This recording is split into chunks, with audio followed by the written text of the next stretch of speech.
All right, well, good afternoon, and thank you for joining us today. I am in southern Indiana with some good friends of mine, and I'm so excited for this day because I've been in music for what seems like a really long time, but everything has its beginnings. And one of my greatest inspirations, apart from my dad, was this gentleman that is with me today.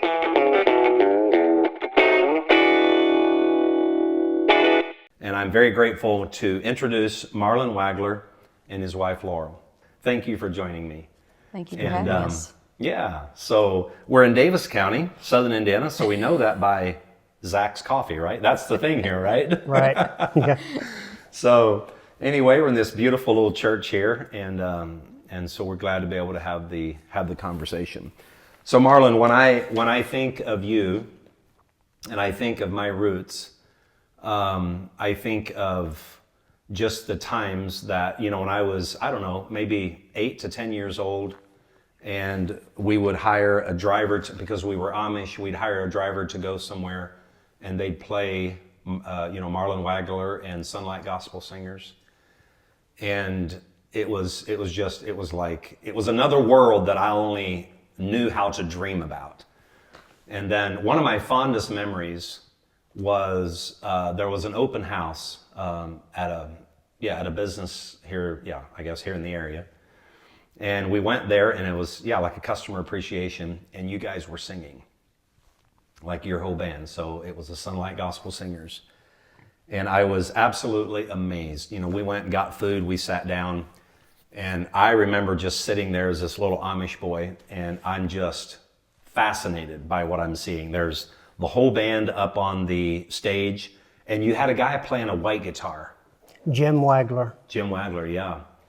And you guys sang, you had your sisters with you, and I sat there, just completely overtaken with awe about how this was working. Yeah. And so I always say that my dad was my greatest inspiration, and he was. Of course, I grew up listening to George Jones and Ricky Skaggs and Vern Gosdin, but nobody was close and touchable like Marlin Wagler was. I appreciate And that. so thank you for that, just for that influence and that inspiration. So where did you get started and how? Like I've known you for a long time, but I don't know your story about how you got started. Actually, as a child, I had dreams about being a singer and getting into music, but growing up Amish, at that time it wasn't really, possible at that time. But as I got older, I got into singing and music, and I listened to a lot of music. Mm-hmm. And actually never started playing guitar until we were married. After we got married about a year, I started playing. Okay. Yes, a funny story along with that was when, like you said, it was just a year, a little more after we were married, and I don't even remember where you got your guitar, but he would, every evening, he would get this out, and I'm sure from when you learned how to play, it's very monotonous. Oh yeah, exactly. And until you get the hang of it, Right, exactly. And so I would, I don't want to say ban him to the bedroom, but right. It was like, Could you go to the basement, please? Can you go somewhere and shut the door for a little bit Right. while you're practicing? But then, of course, afterward, I'm thinking, it was a small price to pay. Exactly. Yeah. Because as the years went on, it was his source of tension relief, therapy in a way, right? Yeah, with life. Yeah, absolutely. Because he does tend to have he does have kind of a tendency to be nervous or whatever, But he can pick up his guitar. That's awesome. And it just totally changes. Oh, there's nothing like music for that. But Marlin, I did not know you grew up Amish. I did not know this. Really? No. So did you get married Amish? No. No. So your parents would have left when you were... No, my parents were Amish until they passed away. Gotcha. I didn't realize that. So you left in your youth. Yeah, I left. I went to the Mennonite church when I was 18 years old. Gotcha. Mm-hmm. Wow. And so about what year was this when you got started? It would have been in 83. 83. 83 or end of 83 or Yeah. Okay. right in there. Okay. So that's not long because I was born in 80. And so, by the time I'm old enough to start which was not very old, I'm saying 8, 9, 10 years old, like I was just really keyed into music anytime we go somewhere. So you were just getting started into your Right. prime right then. Mm-hmm. So that'd have been like an 88 to 90, if you will, somewhere Right. in there. Yeah. That's cool. And you were with the Sunlight Gospel Music Singers, which is the way I first got to know you. But that was a big group. Like who was a part of that group? Okay, Jim Wagler and his wife Catherine played the bass, and Jim played the lead guitar. And was that a white? That was a white. Was it an Wash- Ovation? Washburn. Oh, it was a Washburn. I Yeah. got you. I just remember the white It guitar. had a unique sound. Yeah, his it did guitar. have. His guitar had a unique sound. I've never really ever heard one quite like it, but Yeah. it really added Yeah. to the group. And he did a lot just picking, like just Right, playing out the melody quite a bit, right? Yeah. Yeah. We understood each other too. Yeah. When we played, we seemed to know what each other liked, and Yeah. just kind of clicked. So yeah, and then his son Christopher played the drums, and then my three sisters, me and my wife and my three sisters, and then our daughter sang with us for a few years too. I got you. Yeah. And speaking of children, you all have 3 or 4 Three. children? Three. Three. 3 children. And do you have any grands? 3. Okay. Yeah. So that's a new season of life for you. Huh? Oh, Yeah. totally. Yes. That's it pretty has. awesome. I mean, I hear tell that's better than the first round, right? It's a lot of fun. Yeah. It's totally different, but it's Yeah. great. And speaking of groups, though, your memory is of Sunlight, but he actually was in. Was it just 1 or 2 groups prior to that? Well, it was just one formed group prior to that with Gospel Road. And then, but as he was getting started, before he officially started actually singing, you learned a lot of your stuff from just some local guys. Gotcha. They would get together. Some of the Graber guys? It was, it would have been Raymond Graber Yep, and yep. His brother Cliff, and Yeah. then Me and Jim Wagler would Yins would go and join well, the them. whole families actually. It was a family oriented. Yeah, I remember thing hearing those guys too. where we would we'd just take turns going to each other's houses every week. Gotcha. We'd go and they would play and that you learned a lot. yes, Yeah. a lot of good through memories. that. A lot of good Yeah, memories. and made a lot of good friends locally. And so where did you record then? Like, I mean, you were recording back then. We were listening to a cassette going down the road. So where did you do that? Gospel Echoes. So you went up to Goshen to do that. Yeah. Our first recording was late in '89, Okay. and then all through the '90s with my sisters, Yeah. we did several recordings. And those were all cassettes. Yeah. Yeah. Yeah. We went back later and got them made them into CDs. Yeah. Yeah. And so how long did that period last? Did you sing, as Sunlight with your, with your sisters and with Jim? Like, when did that era end for you? Around 2000, right? No, it would have been later than that because I want to say our youngest son would have been 8 or 9. Okay. So it would have been probably 2004, maybe or later. Yeah. So we were with them because we were with Sunlight for a lot of years that we traveled, and with them. Actually, me and Jim seemed more like brothers than I gotcha. we were really close. Yeah. And to the end. He passed away in 2010, right? It was in April of 2010. He had with a brain tumor. Yeah, But I remember that. Yeah. So Marlon, when did you get converted? Like, how did your faith play a part in that, or when did that happen? okay, about a year after we were married, we went to a revival, a tent revival with Nelson Copeland's I gotcha. at the old K&K Trust plant. They had Yeah. a tent set up in the field there, and me and my wife both went forward that Is night. that right?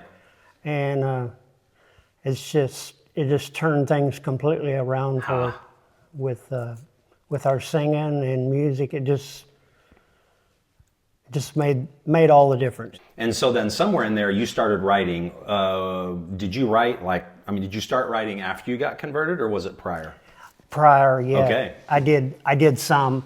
I mostly just wrote like little funny jingles and I gotcha. things like that when I was Okay. a kid. Not really anything real serious, but Making it rhyme was the making thing, them right? rhyme. Yeah. And he did, like when the children were in school, he, for some of their English classes and things like that, they'd have to do poems and Yeah. some stuff like that. And of course, they'd come home from school and say, "Dad, can Yeah, you write Dad, help this?" me out, right. And so he would do a lot of things like Yeah. that because he could just, I don't know, it seemed like that's his gift. I can't do that. I mean, Yeah. I don't even attempt to even Yeah. do anything like that. But that's definitely Yeah. one of the gifts that God has given Yeah. him. So, Marlon, one of the questions I had for you, you wrote a song when the Milroy accident. Now, that's how I just know how to, to identify it. But you probably have a better explanation. But when I grew up, there was an accident with some people in the area. There were several people that were killed in an accident. They were in a van. They left the area, were headed home, if I have this correct. And one of them would have been your relative, right? Right. My sister and brother-in-law were in that. Yes. And you wrote a song out of that. Right. Highway Tragedy. Yeah. Oh man, it brings back all the old feels. Like, I remember when I first heard that song. Did you record that up in Goshen? Yes. Yeah. When I first heard that song, like, it just grabbed me because I went to that viewing. Oh, really? I went to that viewing. Was that in 88? 85. 85. Isn't that something? Because I went to the viewing and I still remember the caskets and the people. And so I'd have been 5 years old. How about that? That was at K&K. Exactly. Yeah. K&K building. Yeah. Yeah. And then you came out with that song and it was just incredibly powerful to me. Like, it just, I absolutely loved it. Obviously it was your sister, that was in the accident too. But was that a moment's time when that song came to you, or is this something you worked on over a period of time? I worked on it over a period of time. Actually, it all started when I was over at my mom and dad's one day, and she had got an old newspaper clipping out of the drawer, and I read through that column. Yeah, and it triggered it. Shoals newspaper. Yeah. And actually, I wrote the song. I wrote the song from that column. How about that? Yeah. And to back that up a little bit, the reason he was at his mom's was because he had been in an accident, and Marlon was. and he had broken his back, and so he was recuperating. And so he was at his mom's recuperating, and so they were just talking, and she ended up getting that paper out, and they were talking about it, and then. So this was a called. year later or something, maybe? Yeah. How about that? Yeah. I didn't know you broke your back. Actually, I've had my back broken twice. Marlon, Yeah. what's up with this guy? Had 2 heart surgeries. How long do you have for this podcast? We may need more. Oh my You may have to goodness. do this in segments. You know what I'm saying? That is hilarious. Yeah. I mean, that's not funny, but it's like, what the world? I did not know this. You'll learn things you don't even want to know probably Wow. after today, right? The other two songs that I wrote that probably did the best for us, or was some of my favorites anyway. One of them was "Try God, Try Prayer." Yes. That song there. There's a lot of different groups have recorded that one, and also my dad's favorite song. He always in his drawer. He had a drawer where he had a list of his favorite songs. Gotcha. And that was on his list was the one that was on his list was "I Turn to Him." So those three songs there are probably my favorite. The Highway Tragedy, Try God, Try Prayer, and I Turn to Him. Yeah. I remember all three of those. Yes. I didn't realize you wrote the Try God, Try Prayer. Right. Yeah. That's awesome. I wouldn't mind recording that someday. Yeah. It'd be good. It'd be fine. Another one that I remember you guys did that, because I always loved harmonies because of how I grew up singing, you know. But there was a song that your sisters did, Angels in the Room. Right. Yeah, love that song. You Yeah. didn't write that? No. Yeah. So, Marlin, as you look over your period of time, I mean, so you started in 1983, you said? No. Well, playing guitar, Yeah. and singing So- and writing a little bit, yeah. Yeah, so 1983 to 85, somewhere in there, to 2025, 2026. What's been some of the most pivotal points for you? Like, you know, just the most pivotal things that, you know, would have happened in your life to help shape you, whether it's back then or even, you know, more recent. Well, giving my heart to the Lord was a very big. That's where it started, right? That's where it all started. Yes. Yeah. Yes. There was other things that helped shape me, I guess. Just being influenced by people that played music like older than me. Yeah. Johnny Schrock was a man that was a big influence to Out me. of Ohio. Johnny Schrock and Lee, those two there. Even as a kid, I listened to them. Whenever I got a chance, I would listen to them. Yeah. Those two there were a big influence on me. Yeah. Yeah. We had an opportunity to share the stage with Johnny Schrock, I think a time or two before he passed away. And one time was here in Davis County. Yeah. Years yeah, we ago. did too. Yeah, Yeah. he was.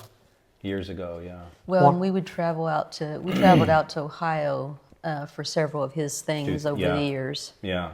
And he actually was a big help and encouragement for our youngest son, Madison. Oh, yeah. Whenever he was, him and Lee both, Yeah. because Madison played mandolin, and Yeah. Lee Swartzentruber that played with Johnny Schrock, it was just a really good encouragement. Good encouragement, yeah. Wow. For him, so that was awesome. So I want to get to the to the story about Madison, but first I want to ask you, Marlin. So like growing up in Davis County, being here in your youth, you know, like your late teens, early 20s. I loved growing up here, but one of the negative things was just the influence of alcohol, you know, tobacco, drugs, things of that nature. Did that ever, did you fall into that ditch? I did. I did. Yes, I did.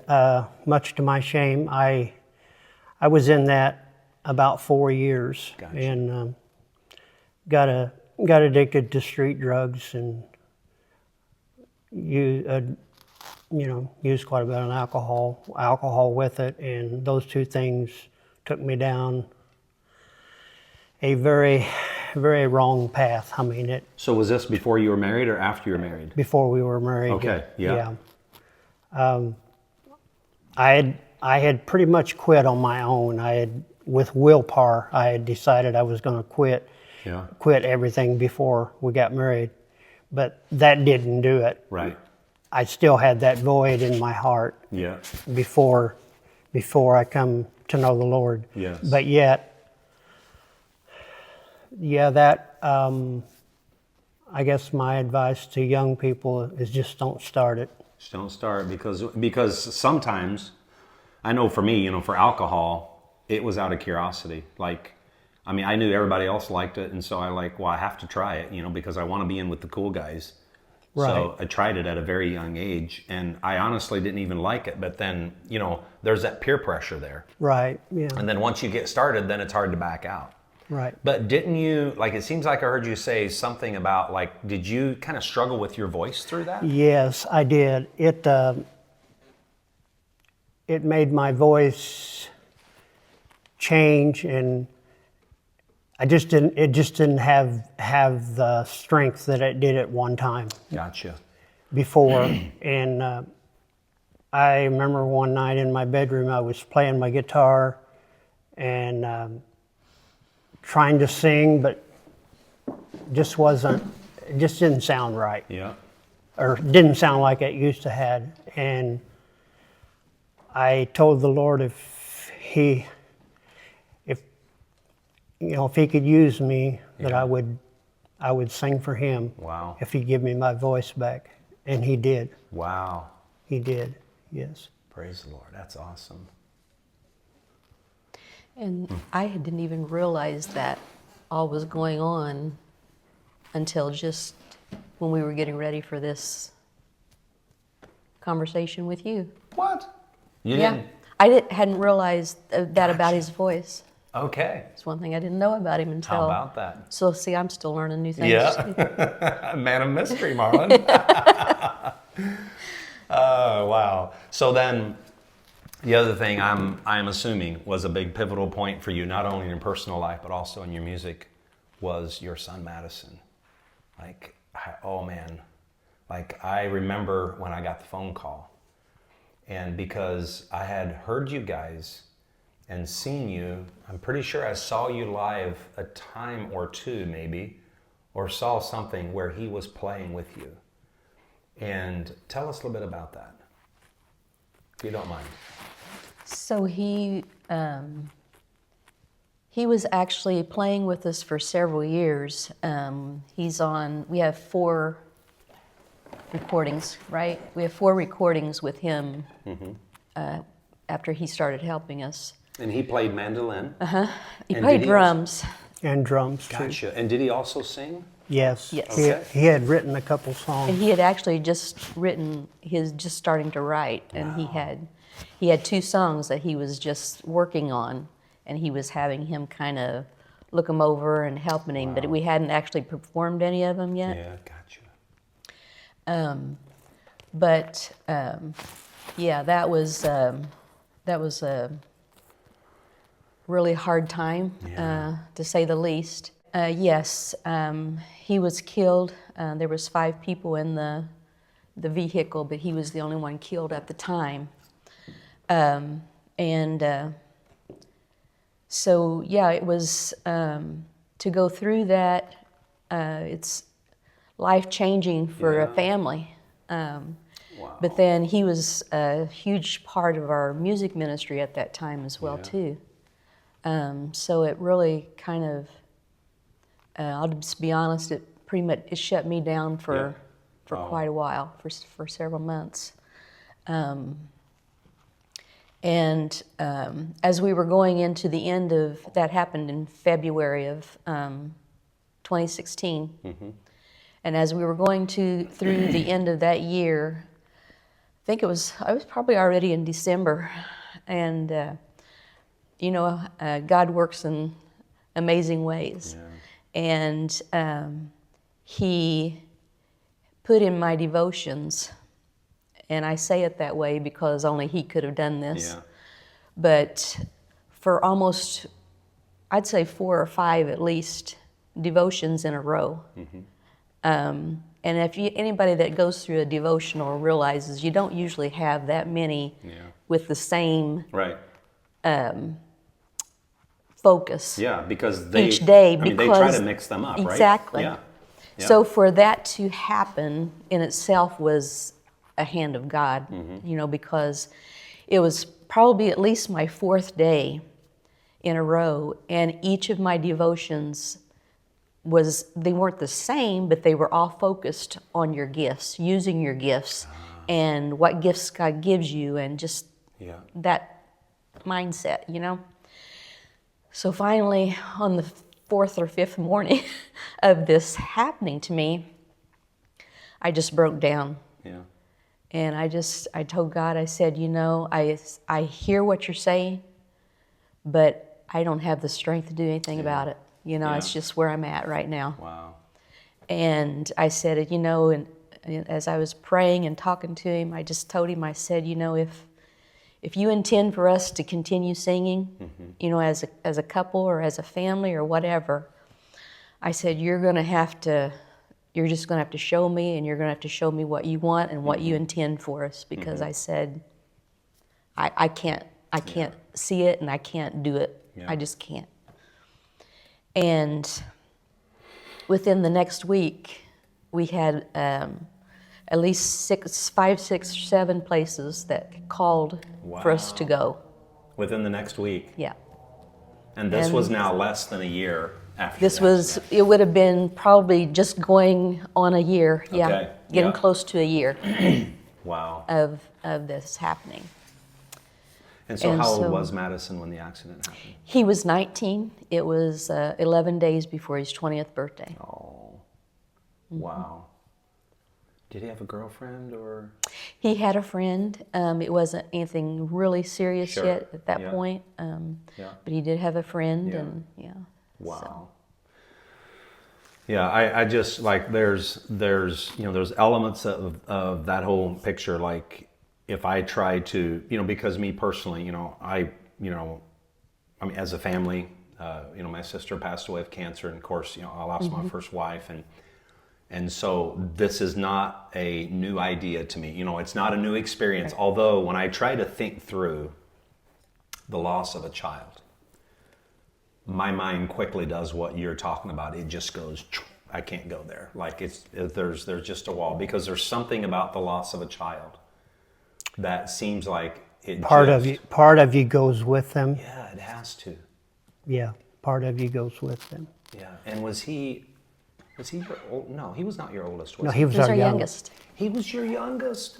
Oh my goodness. Yep, we've got 2 older ones, and I tell you, I have to give them so much credit because they keep the home things going. Wow. You know, that allows, and they've always been that way. Well, of course, like Marlin has said, you know, our daughter, she actually, well, they both did. They both traveled with us. Yeah. But she sang with us for several years with Sunlight. And so they traveled with us when they were younger.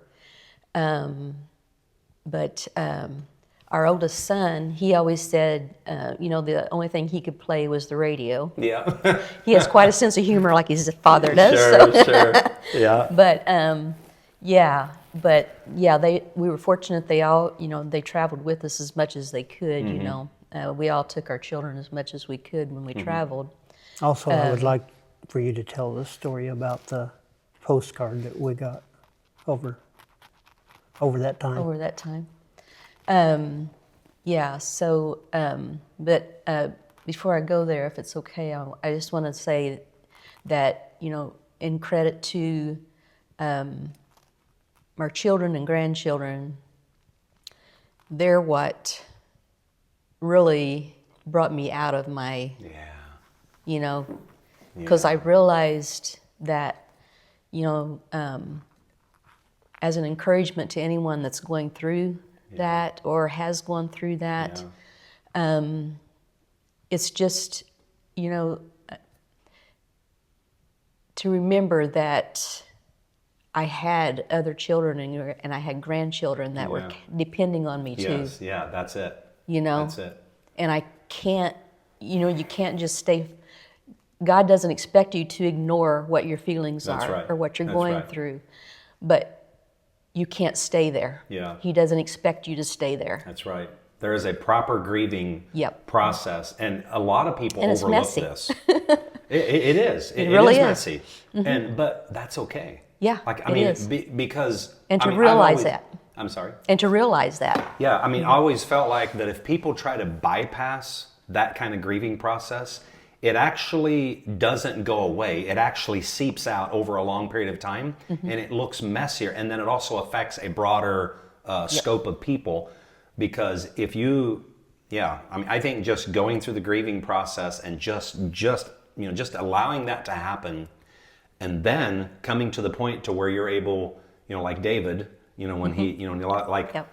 When you're able to, to rise up and wash yourself, so to speak, and it's not like you ever forget it, right? I mean, mom and dad, you don't ever forget this, but you come to a place to where you move on, and you are able to be there for your children and your grandchildren in a healthy relationship.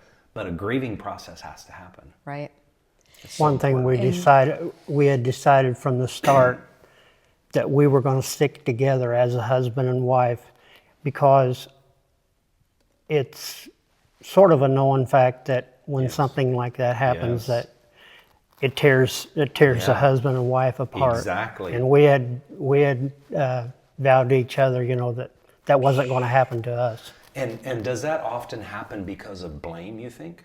I think so. Like, I mean, each person has their own grief, and it's like they need a place to put this grief. Like, well, if you would have done this, or if you would have done that, perhaps. And I also think it comes down to where, like he said, that was one of the first things he said to me was, we've got to stick together on this, and we've got to talk to each other. Yes. And that, I know, played a big part, because I know there was times whenever, I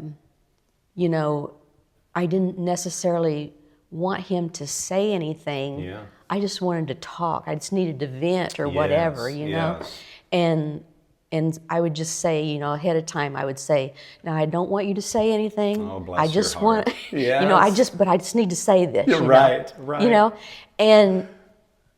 And I feel like that was such a, Yeah. because, people come at you, or I don't want to say it, that's maybe not the right way to say it. Well, but it can be. They say things. Yes. And they say, "Oh, I know how you feel." Right. And I know how, or they'll say something about it, and I'll just put it this way: I hope they don't realize how it sounds when they say it, because it can sound pretty harsh, and they can say things that, like, "Well, he's in a better place," and we're aware of that, but that doesn't help where we're at right now, But people just don't understand that. And I feel like once you've been through it,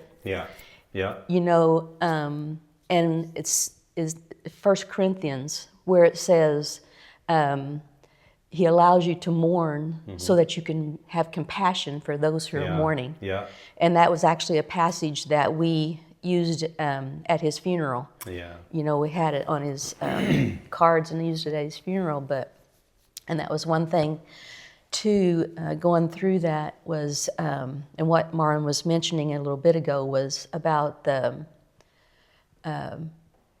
through all that, the devil tries to get you to doubt. Exactly. Where he's at, what he, did he make it to heaven, and all this is going through your mind as you're grieving, too. Exactly. And it's just a whole process all of its own there, too. And as we were talking the day after his funeral, we had been, through all this time, we had been getting up and, because we just couldn't sleep well and all this. And so we would get up and have coffee, just sit and just have coffee. You couldn't sleep anyway, so and we just get up in and silence, right? But just doing it together, And I just remember the morning after his funeral, I woke up and I was having my devotion and coffee, and I just was, still heavy on my heart. Absolutely. And I just remember asking God, I said, if there's any way that you can just show me that I could have proof that He is with you, that I would never doubt again. Wow. You know, if there's just any way that I could have that, it would just, you know, just be so much. I mean, it would just settle my heart so much, you know. Yeah. And that was on Thursday, February the 25th. I'll never forget the date. I bet you won't. And that Saturday, I went to the post office. I went to the mailbox, and we had been getting a lot of letters and cards. Yeah. And it was the first one I opened. I sat in my vehicle, and I just opened the first one that was on top. Yeah.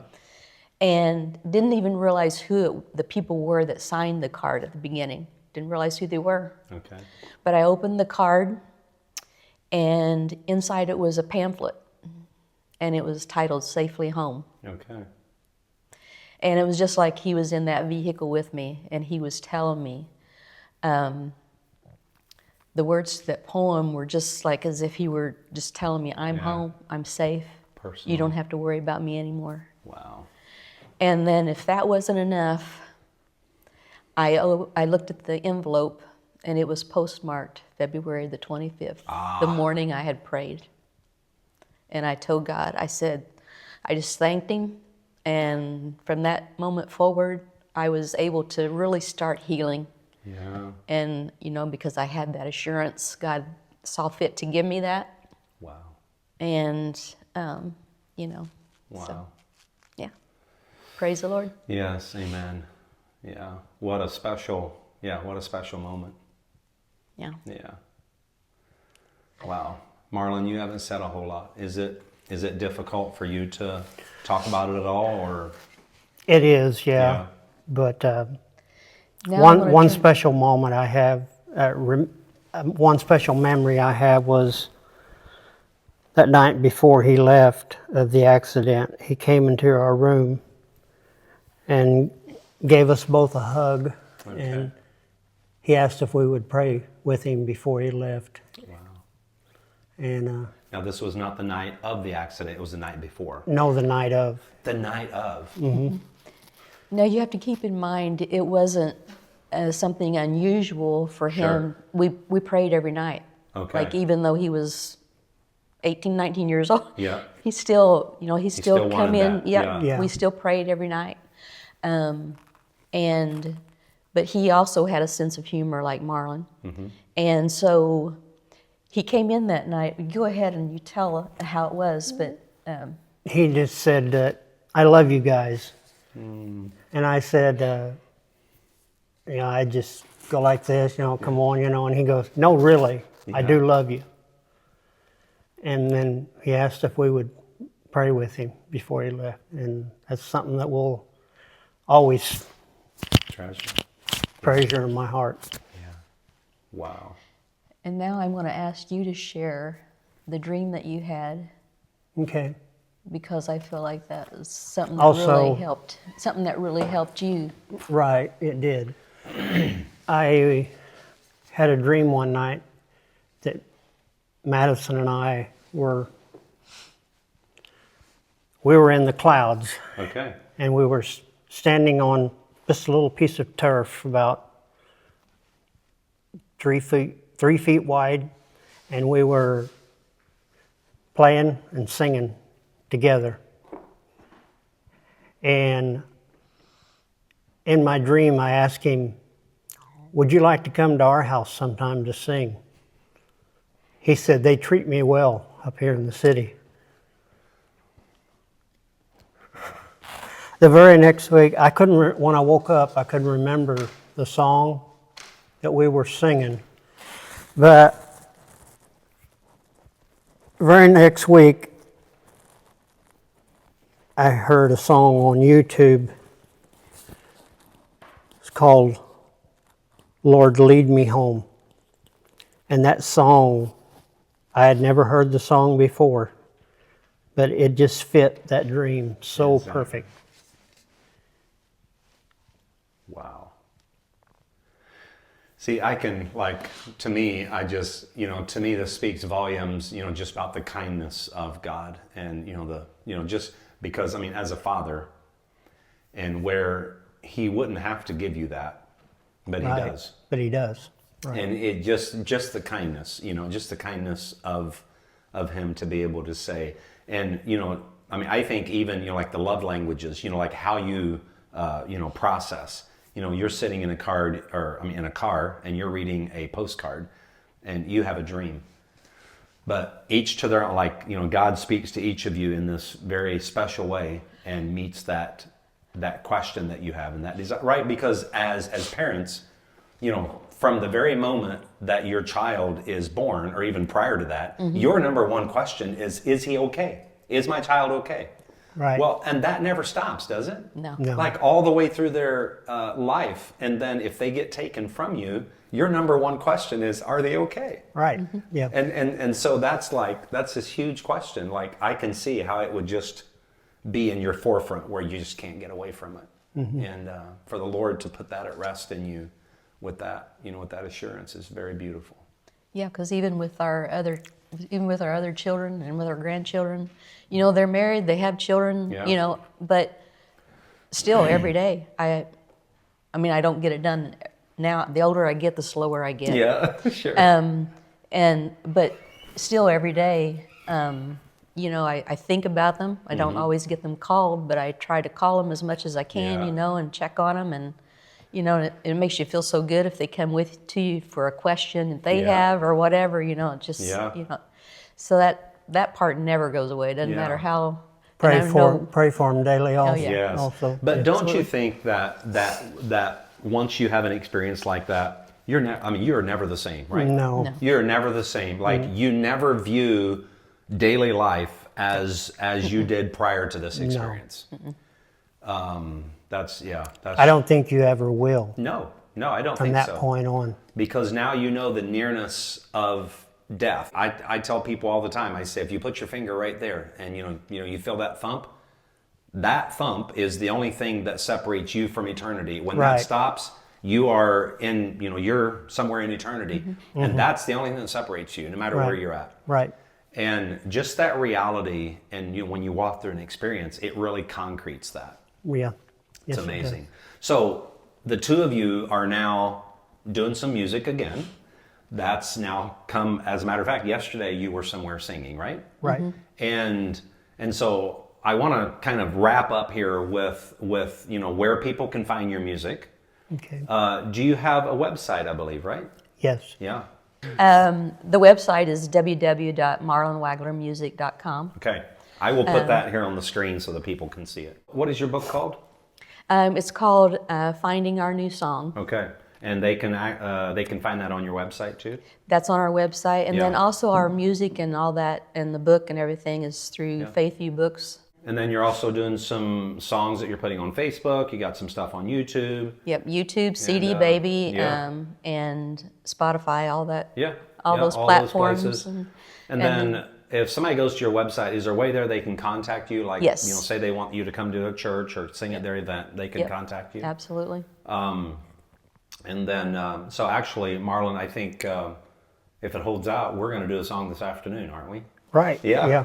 Looking forward to that. I'm very Very excited about it. Yeah. So, but yeah, thank you for joining me, and thank you for sharing a bit of your story. Thanks for having us. And Thanks so, for having us here. Well, thanks for tuning in today. And yes, Marlin and Laurel Wagler. And if you want to check out their music, their book, their story, anything of that nature, go to their website. I'll have a link of it here in the description. So, yep, thanks for tuning in. God bless.